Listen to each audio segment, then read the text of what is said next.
ఒడిశాలోని APJ Abdul Kalam island, గతంలో దీన్ని విఎల్ఆర్ ఐలాండ్ అని పిలిచేవారు. ఈ ఐలాండ్ నుంచి రీసెంట్గా డిఆర్డిఓ వారు ప్రళయ్ మిసైల్ను విజయవంతంగా పరీక్షించడం జరిగింది. అయితే దీన్ని అభివృద్ధి చేసిన వారు ఎవరంటే హైదరాబాద్కు చెందినటువంటి RCI research centre for Imarat అనే సంస్థ, పూణేకి చెందినటువంటి DRDL defence research development laboratory సహకారంతో ఈ ప్రళయ్ మిసైల్ని రూపొందించడం జరిగింది.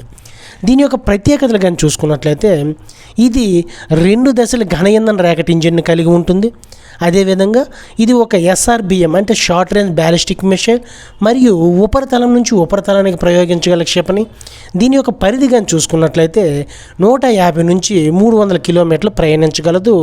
అదేవిధంగా 1 to 1.6 మ్యాక్ వేగంతో ప్రయాణించగల సామర్థ్యాన్ని కలిగి ఉంది. దీని యొక్క పేలోడ్ సామర్థ్యం కానీ చూసుకున్నట్లయితే ఇది 500 నుంచి 1000 కేజీల సామర్థ్యం కలిగినటువంటి కన్వెన్షనల్ వార్ హెడ్స్ని మోసుకుపోగలదు. కన్వెన్షనల్ వార్ హెడ్స్ అంటే పేలుడు సామర్థ్యం కలిగినటువంటి రసాయన పదార్థాలను కలిగి ఉన్న వార్ హెడ్ అని అర్థం. ఇక న్యూక్లియర్ వార్ హెడ్ అంటే పేలుడు సామర్థ్యం కలిగినటువంటి రేడియోధార్మిక పదార్థాలను కలిగి ఉన్నటువంటి వార్ హెడ్. అయితే దీని యొక్క లాంచ్ స్టేషన్ అంటే దీన్ని ఎక్కడి నుంచి ప్రయోగించవచ్చు అంటే బిఈఎంఎల్ భారత్ ఎర్త్ మూవర్స్ లిమిటెడ్కి చెందినటువంటి టాటా ట్రాన్స్పోర్ట్ అనే వెహికల్ ద్వారా దీన్ని ప్రయోగించవచ్చు. దీని యొక్క ప్రత్యేకత కానీ చూసుకున్నట్లయితే ఇది భారతదేశంలోనే మొట్టమొదటి క్వాజీ బ్యాలిస్టిక్ మిసైల్, అంటే ఇక బ్యాలిస్టిక్ మిసైల్ మరియు క్రూయిజ్ మిసైల్ యొక్క లక్షణాలను కలిగి ఉంటుంది.